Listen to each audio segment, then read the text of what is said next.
me to study abroad, you really want to maybe go to Germany or somewhere more normal. I kept seeing this picture of this ship that went around the world that you probably see in the hallways of the Great Sea.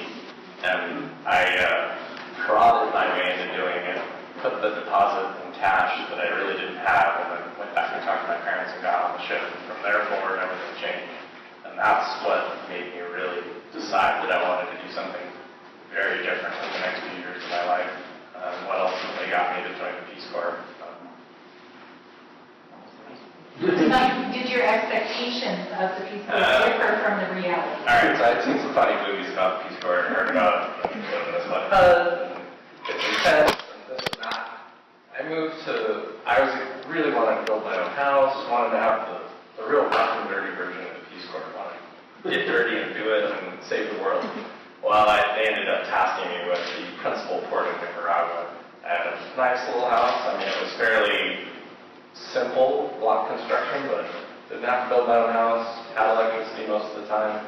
It was actually a bigger town than my hometown of Oak Ridge, California, which is a booming metropolis of 3,000 people. I believe Toronto had 18,000.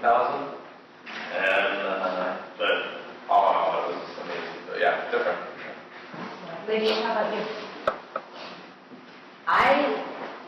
People ask me a lot why I joined it, and I honestly can't remember, but I think the big reason was because I knew I didn't want to go to grad school, I didn't want to get a job, and I wanted to travel, and I wanted to be bilingual in Spanish. That was kind of like a big motivator for me, and I saw a sign in like one of the hallways, and I was like, I'm gonna do that, and I didn't find out until later that it's actually fairly competitive to get in, but I kind of just made a decision. I'm gonna go do that. It sounds fun. And I didn't have a lot of expectations. I talked to some other volunteers, but it was tough because I was assigned to one country. I was supposed to go to Africa, and something happened, which frequently happens in developing countries. I think the school burned down, and then I was just reassigned, and I actually had to go early, so I think I graduated and I didn't even find out. So I think having no expectations might be better, but it's very different. Yeah, absolutely. I served in the Eastern Caribbean in a tiny island called Dominica. It's like 70,000 people on the entire island.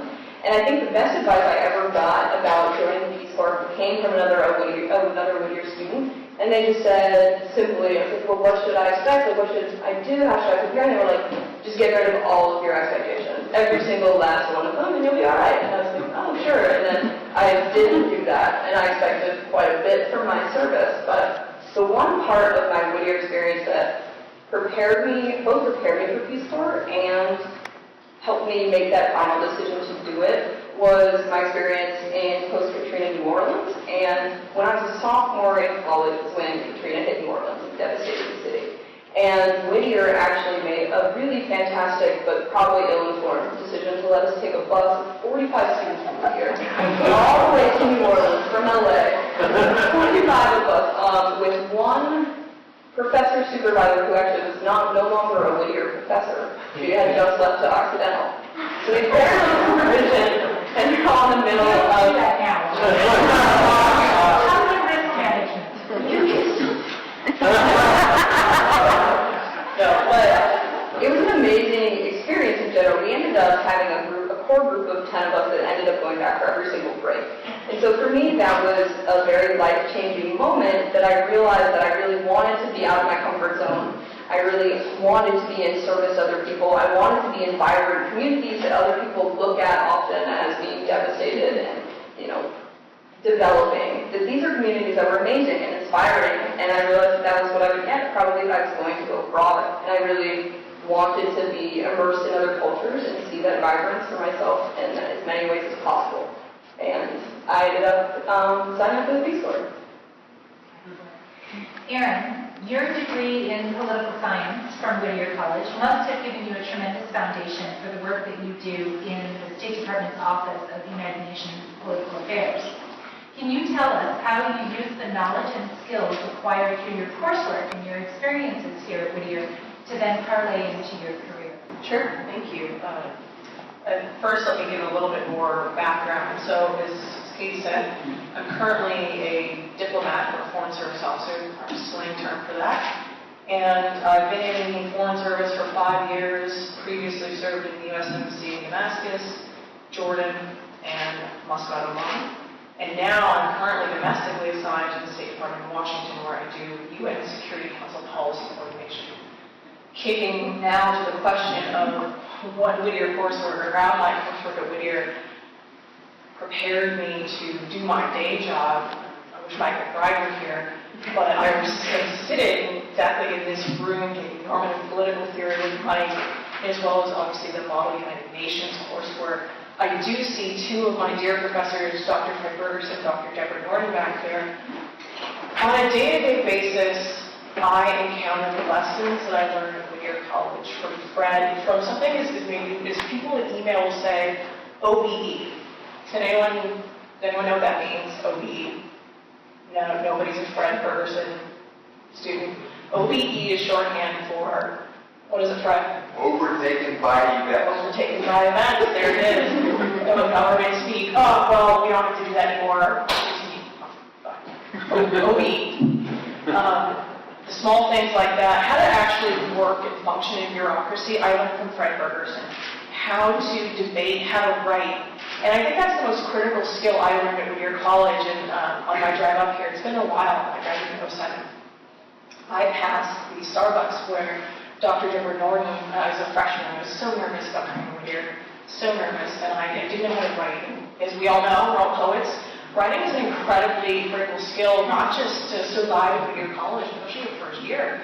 But let me tell you, out in the real world, it's not just 140-character tweets. It's really, I know, it sounds silly, but it's the coin of the realm, certainly in the diplomatic world, how you can go to your events. You can be an eloquent speaker, you can be social, people can like you. If you can't write your ideas down, you can't be persuasive, you're done.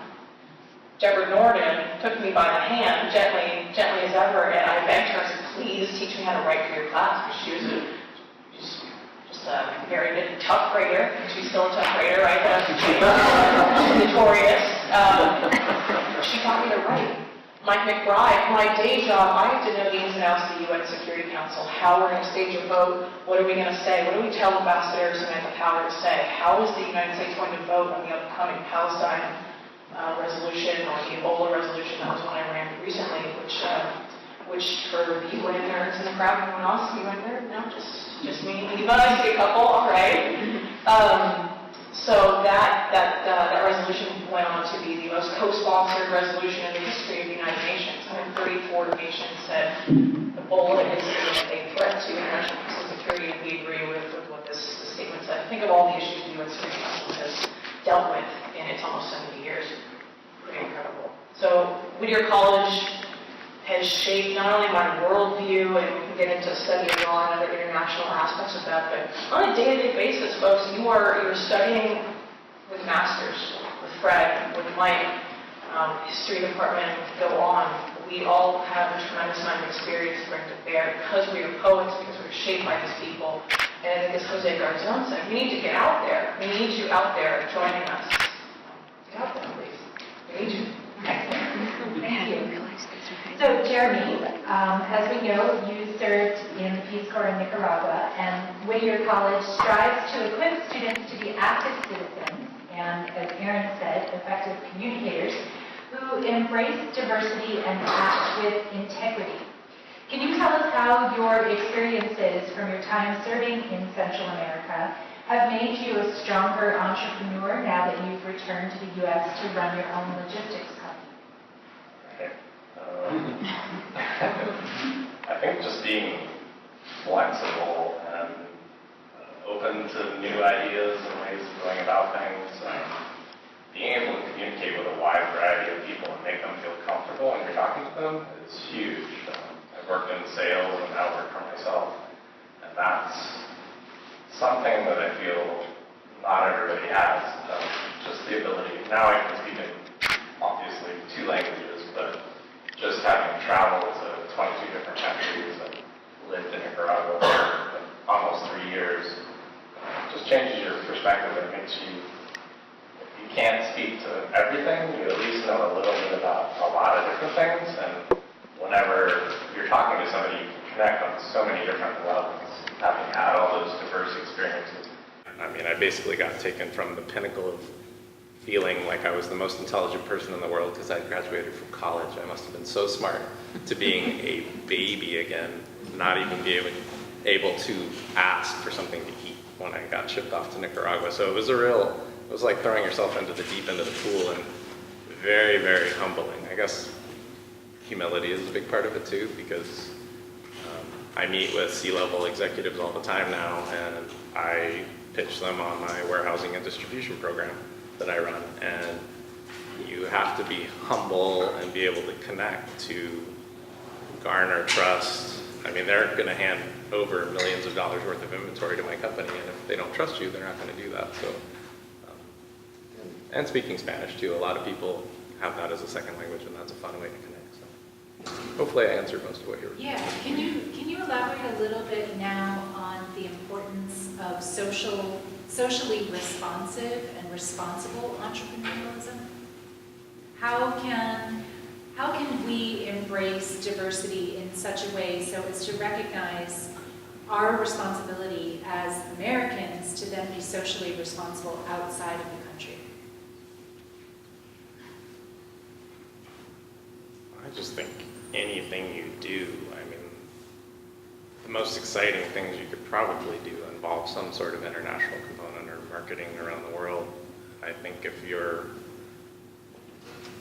have a high level of integrity and you're responsible and are operating under the best pretenses and trying to make a difference in the world, I think you're going to be rewarded much more than what you're putting out. So I don't know, I generally want to make a difference in the world. I want to affect change. I want to make the world a better, more interesting and fun place for having been here. So, you know, I may not be able to do that every day, but I feel like now that I turned 40 and have been working a while and have a fairly robust company, I'm in a position to where I can affect change, and I can, you know, what's the word I always use? I may have to come back to it, but self-actualizing. I feel like I'm reaching an interesting period of self-actualization where I can, everything I've ever dreamed of doing or anything that I want to focus my attention on, I can actually begin to make happen. So there's life after Whittier? It was amazing, but I mean, you just have to, it's like anything else. You just got to throw yourself in without the pretenses and really just take hold of it, and hopefully it's something that you'll be stoked on, because life's too short to just work for work's sake. Everything gets a little monotonous after a while. You want to throw yourself into something that you're excited about and you would show up and not get paid for anyways, and still do it. So hopefully I answered that. Christine, you mentioned that you served in the Peace Corps, and now you are currently the CEO of Digital Lifestyle Media. Did you ever envision roles in digital media while you were serving in the Peace Corps? And can you tell us the steps you took to arrive at your current position? Because did digital media even exist? No, that's why it's such an interesting question. There was no digital media. I remember when I found out I was serving in this tiny country called St. Vincent and the Grenadines, going to the computer center and like trying to go online. And at that time, I think there were 2 websites or 2 that I could find. One of them was like the CIA World Factbook, and that's where I found a paragraph about a country I was going to, like a tiny little paragraph. But no one had an email address, and I would imagine the Peace Corps is much different now, that you could communicate and have a much different experience. But yeah, there was no digital media. I had no idea, and I worked in sales at those companies. My degree is in speech pathology, which I don't think exists anymore at Whittier. But it didn't matter. I mean, the skills that I learned at Whittier and in the Peace Corps, I mean, I think the biggest thing is just being adaptable. And I've worked at these companies, Yahoo, AOL, and a lot of startups. I mean, I've worked in Silicon Valley for 15 years. And the single biggest skill that you can have is be adaptable. I mean, these are these are businesses that change so quickly. I mean, they have a totally different business strategy from one week to the next. And I think I brought up my Peace Corps experience in like every interview I've had, saying like, because they'll ask an example of some time you've been adaptable or flexible. I mean, and there's nothing, like, no better answer than saying, well, I didn't have electricity for a week, or the school that I worked at, like, all of the records burned down, and I had to start from scratch. So, you know, it's been an interesting ride. Like, I don't know how I ended up where I am now. I mean, it's just been, you know, kind of following what's been exciting to me, and that's why I joined the Peace Corps. It looked really exciting and different.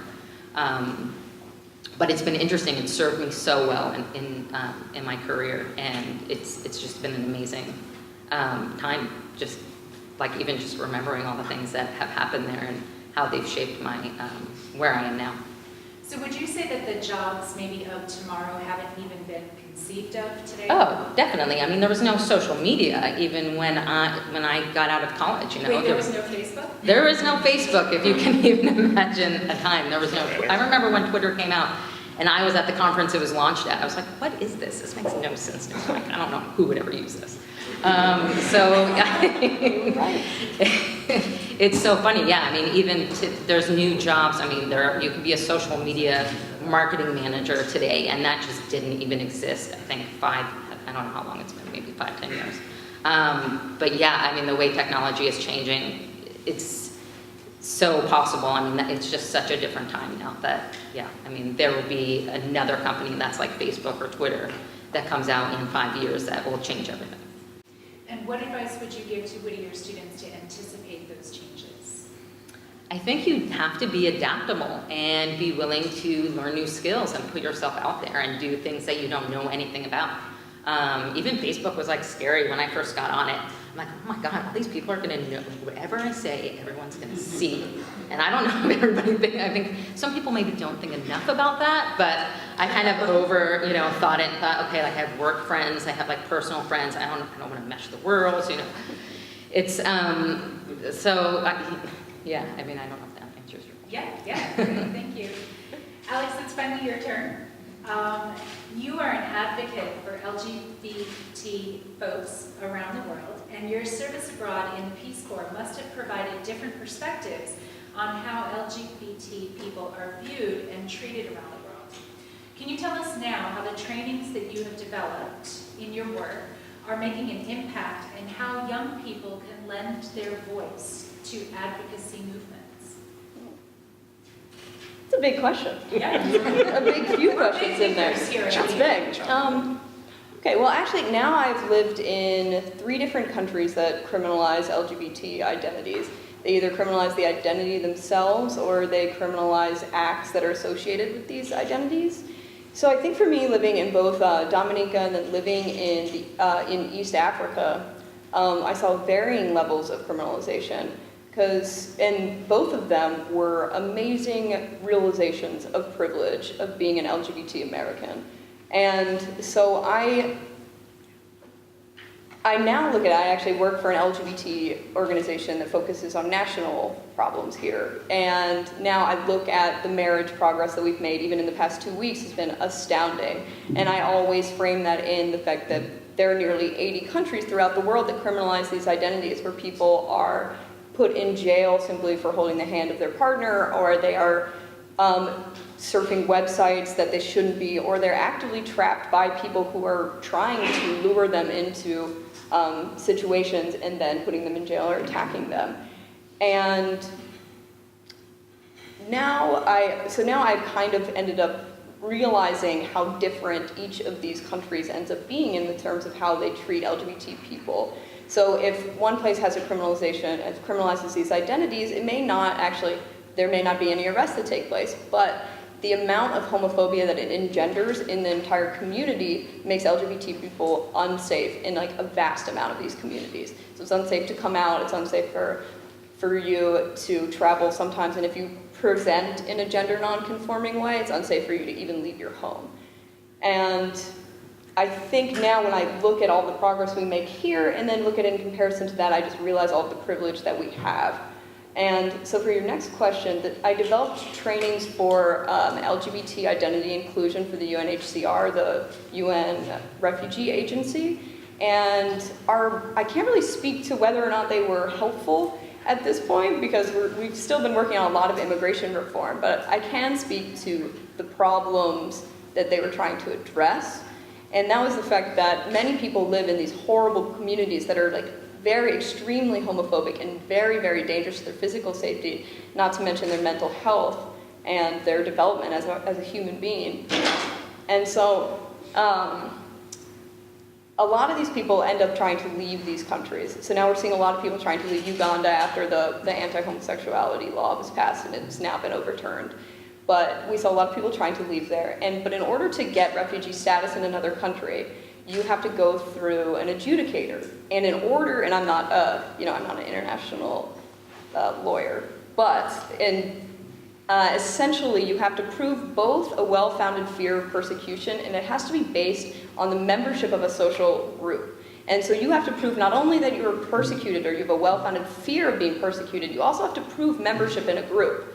And LGBT is very, very broad, and it's also not exactly visible in every single person. It seems to be extremely visible on me, but not for everybody. And it also, so when these adjudicators find someone that is like, I'm being persecuted in my country because I am LGBT, then they have to then prove it. So then they have to tell their story, and then they have to, openly admit to someone who's likely from their country, likely from their community, may be able to name names.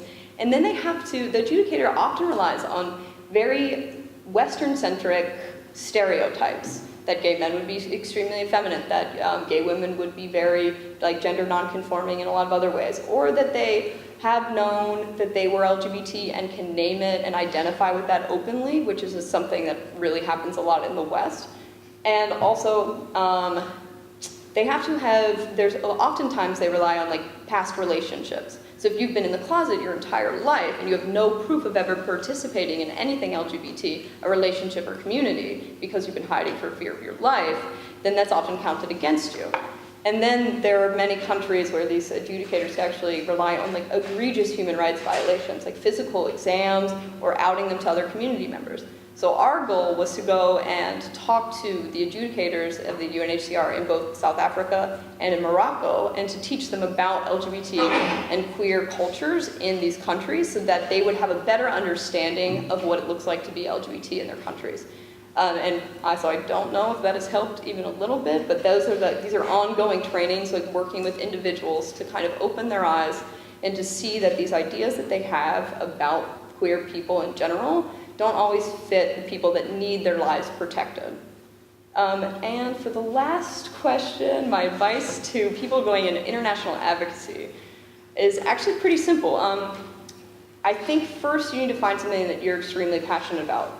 Because when you're working abroad, you're going to have a roller coaster of emotions all of the time. You're going to feel isolated, you're going to feel very much homesick, you're going to feel like a baby thrown in the deep end, not knowing how to communicate what your basic elemental needs. And you need a passion to drive you through those days, knowing that you're actually doing the work you're meant to be doing. And then next, you need to realize that you are working, even if this is your lifelong passion, that you are working in a community that isn't yours. If you're going to work with LGBT people in another country, it's no longer your movement. You're now there in solidarity, and you need to be working in order to lift those voices up and not just your own or your ideas of what the movement looks like. So really being a listener first and foremost, all of the time, and everything that you go into is the most important role in international advocacy. Do you, now it's open to anyone, do you have any other advice that you would give to students, maybe that we didn't cover during the initial dialogue? Any fun stories that you want to share? Actually, yeah, Erin and I had already talked about this too. One thing that, I would say that Whittier was fantastic for many reasons. It was a very wonderful 4 years. And one thing that I realize a lot now, and I realize I actually came back here about a month ago for one of my best friend's weddings who was here. And one thing that you will realize at Whittier is you're not only making professional relationships with professors or with advisors, or you're not just, paving the way for your academic career. You're meeting peers and friends that are going to be by you for forever. So now Erin and I have been friends for like 50 years. And like, it's pretty amazing. And, but we've actually sustained that friendship from being on opposite sides of the world, and for a very long time. I was in the Caribbean when you were in Syria, and I was in Kenya when you were in Oman, and we kept up like, weekly conversations, and it was like such an amazing support system. And I find that in so many of my Whittier friends, that they're so supportive. So many of them are in careers that are very similar, and they're very dedicated to advocacy. And it's one thing when you're here doing advocacy, but when you're abroad, like, you need a support system. Like, you need to build that, and you need to like be able to rely on that. And having a really amazing Whittier community to fall back on all the time, receive postcards from, get very weird packages when you're in Peace Corps, it's just amazing. And those are like the relationships that you guys are going to be able to make now, and are going to last you for a really long time. Yeah, one thing I would add is just how much it changes your worldview working abroad. And it's a different experience when you go and you go on a vacation for 2 weeks to a country. Living there and really learning the culture just changes everything. At the end of Peace Corps service, you do, I think it's called what's it called? Close of service. And you do like a survey. And I just remember being so shocked and almost like embarrassed of myself before I was in the Peace Corps, thinking like, God, I really thought like I graduated and I knew everything. And I knew so much about the world. And I just remember thinking, oh my God, like I had no idea. Like I had no idea what it really meant to be poor. I had no idea like what people face in other countries. And I was in an English-speaking country in the Caribbean, and it seems so similar. And just getting into the culture, it just changed the way I think about everything.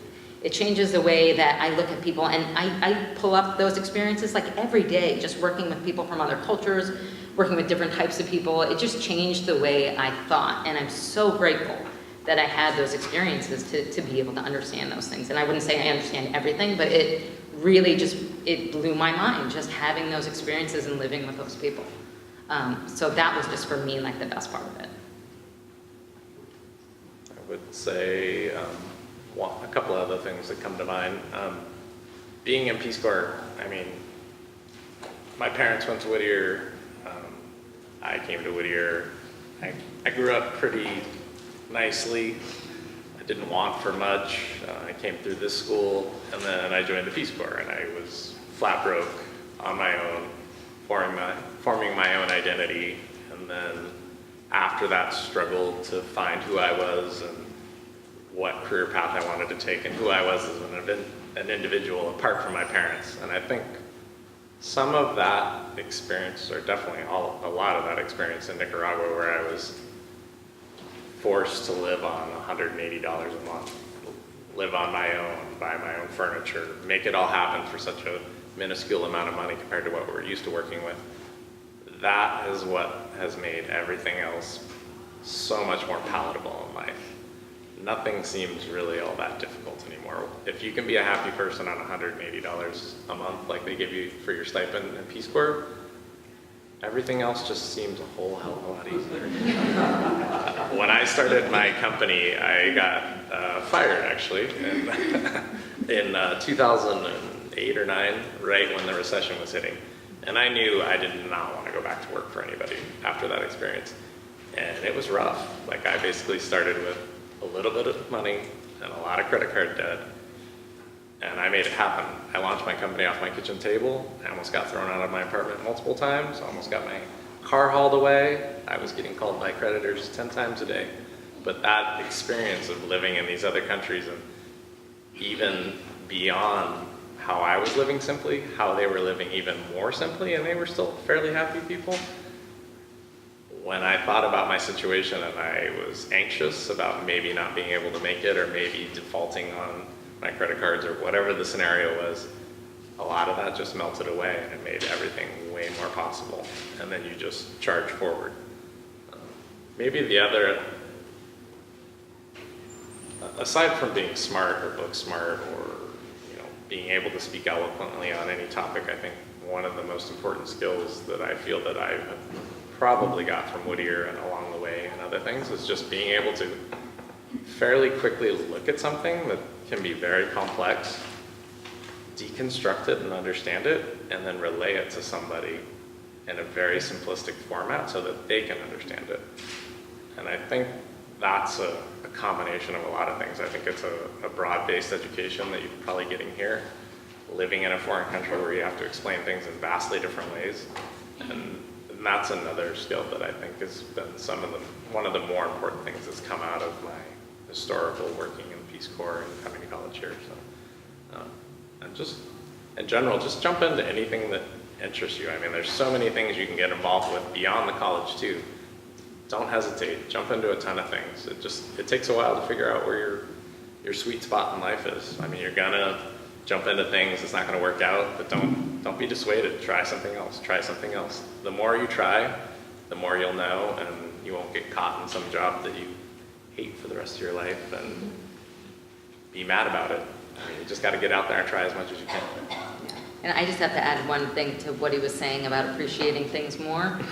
There's nothing that will make you appreciate your washing machine more than hand washing sheets and towels in an outdoor sink, like sitting in the sink and scrubbing it. I mean, doing that for 2 years. I mean, I love doing laundry now. It's like my favorite thing. It's so crazy, but every day I'm like, this is so awesome. There's a machine that does it.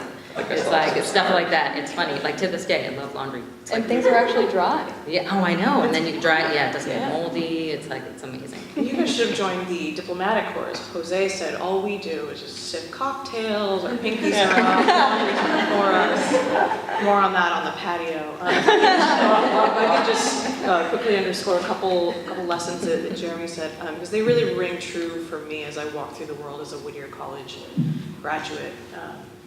And that is the interdisciplinary nature of how we are trained when we start out there and they pass the learning, the light of learning, right?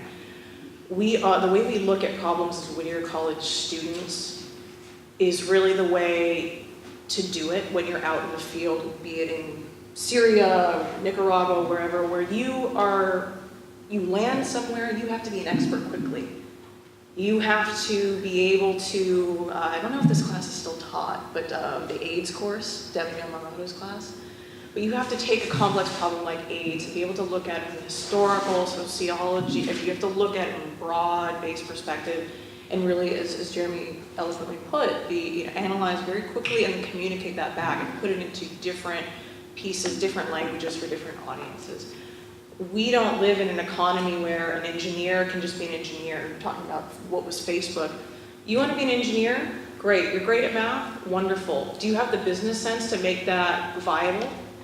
You're a great communicator. What else? Do you have a media presence? You need to think about jobs, your passions, as Alex said as well, not just holistically. I love poli-sci, I love the Middle East, but what else? What else can you bring to it? And that's leadership skills, or that's, again, business sense, language, as we talked about. And I do want to underscore one thing about language. Learn it, go abroad, please do.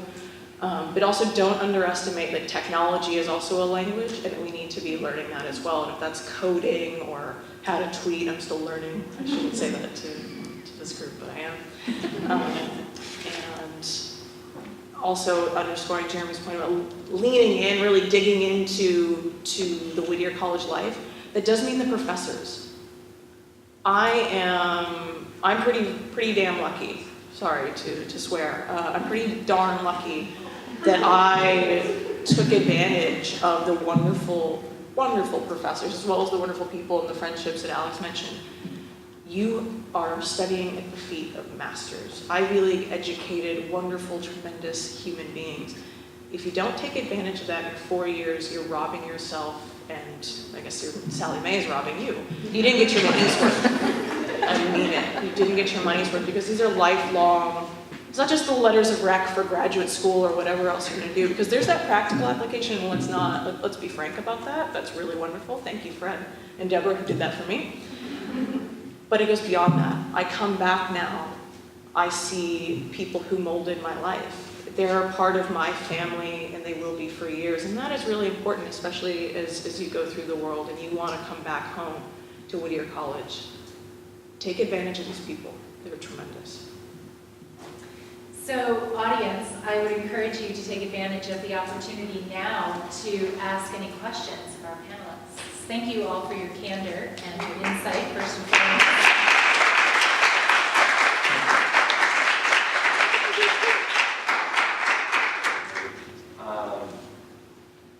Does it take to be a successful human being, like sub-actualized, to be satisfied, I guess?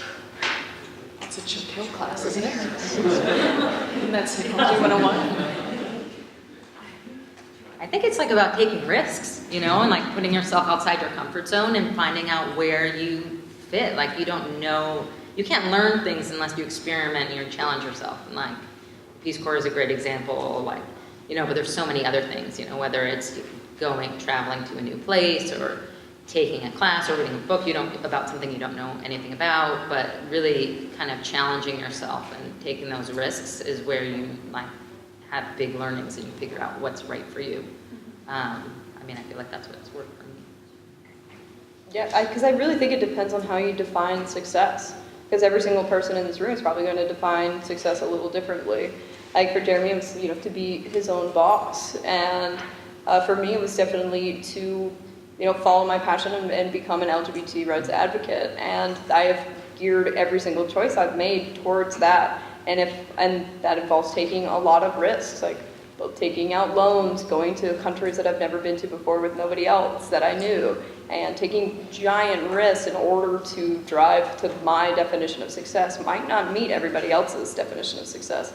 So the best way to prepare yourself for that is to really figure out, like, you know, dive deep, figure out what you really want to be and how you want to get there, and then make every choice in order to lead yourself there. I would say just get in and root around. I mean, what's the worst that somebody could tell you? No. I don't know. I must have made, and you'll probably think this sounds ridiculous in the new technology age, I've probably made over 100,000 cold calls in my life. Just calling up people out of the blue to see if they might be interested in doing business with me, rooting around, figuring out who the person is that's in charge of operations or whatever the C-level person is that I need to talk to present my offering. If you can cultivate that mindset of being a little bit fearless and not being afraid to just go in and ask for the order or talk to somebody, it makes the whole world so much easier. Dating, whatever. I mean, I get told no all day long, and I'm still a pretty happy guy. So you know, I build my business one brick at a time, all around me, and I don't know, just the small stuff is important. Just if you see something that you're interested in, call up the CEO and ask if you can get an internship. Try a lot of things. I don't know how many internships I had out of school because I was.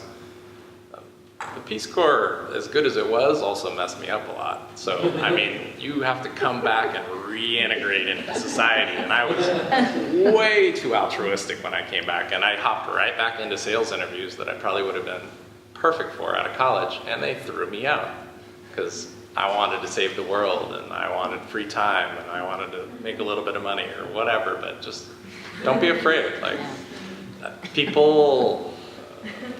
I don't know. Do you guys teach what color is your parachute at all?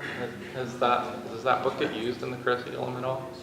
It's a whole different way of going about the world. It's instead of looking for your ideal position, you go out and dig around for it. You call the companies that you admire most and you ask them if they can free up an internship or a spot for you because you want to be there next week and when can they make a desk available. Stuff like that. I mean, that's a whole different way of thinking, but it's all part of it. When no doesn't seem as bad as it used to, everything becomes way more possible. Part of that is not saying no, and making sure whenever a professor, like this happened to me, right, Fred? He was just making fun of me for it. Fred Bergerson kicks off his Poli-Sci 101 class and says, hey, I have an alum of the college starting to get candidates together. It was fundraising for then the Richard Gephardt for America campaign in 2004. Does any student want to go volunteer? You say yes every time if you really want any success. And they say this to the foreign service officers when you come in. And I think it's a really great rule of thumb when people, either your fellow students or especially your supervisors, your professors say to you, what about this opportunity? Say yes and go. You're gonna grow and you'll love it. Or you'll find that, no, I don't love this, whatever that case may be, and that's gonna be valuable. Yeah, that's almost even better. Exactly, I mean, yeah. you see what you don't Precisely. like. I mean, I spent 10 years in jobs and it took me a long time to realize, like, I'm very financially successful, this looks really good, but I hate working for big companies. I hate it. Like, it's just not me. And it took me a long time because I thought, well, like, it looks successful, it looks good on my resume, but it wasn't me. And I wouldn't have known that unless I did it. But I'm so glad I had that experience because now I'm so much more clear about what I do want. And I spent a lot of time, but I don't regret it. It makes it very clear in my mind now what I do want. I think all of our panelists have discussed the golden rule in terms of do unto others as you would have done unto you, but I think their international experience forced them to think about the platinum rule, which is think about how others would have done unto themselves, and then act in that way. Alex talked about how it's important to go into a community and be an active listener, that you don't have the right to go in and superimpose your values on someone else. You have to pay attention to what the environment is telling you and discern from that how you can be successful. Because, as they mentioned, success is valued in different ways in different communities and with different cultural emphases. Does anyone else have a question? Yes. This is for Aaron. For a lot of students interested in foreign service, what would you advise to focus on for the foreign service exam? That's a good question. That's a good question. Are there any other interested parties out there looking at the Foreign Service exam? That's really great. We can definitely talk about those opportunities as well, but the Foreign Service, I think, is actually a great fit for Whittier College students. Why? Because it demands that you be a generalist. By that, they mean you need to know about music. You're going to be tested on that. Like one of the famous questions is, who is Charlie Bird Parker? You should know that that's a famous jazz artist. You're going to go on iTunes tonight and get some Charlie Bird Parker, I know. So they want to make sure that when you are out representing America that you know a little bit about everything. And that's economics, that's history. There's certainly going to be government covered on the exam, a little bit of what's, pieces of the Constitution, again, big focus on history and American culture, but that's just the written exam. The oral exam is a whole day long mind meld, really, really tough, but what does it ask you to do? It asks you to communicate. Whittier College students know how to do that and know how to do that very well. If you were paying attention, if you had Deborah Norton especially, you know how to communicate very well. You need to write quickly, you need to write succinctly, you need to communicate communicate your ideas, brief, orally, be very strong, and be collegial, work together for a common goal. You can't have your elbows out and be trying to jockey for just, you have to be a normal human being who's trying to work on the same team and get the job done for the United States of America. That's what the Foreign Service is looking for, and those are aspects of the exam, and I can speak to more specifics later. I would highly encourage you and others interested in as well in the Foreign Service. Great career for Whittier students.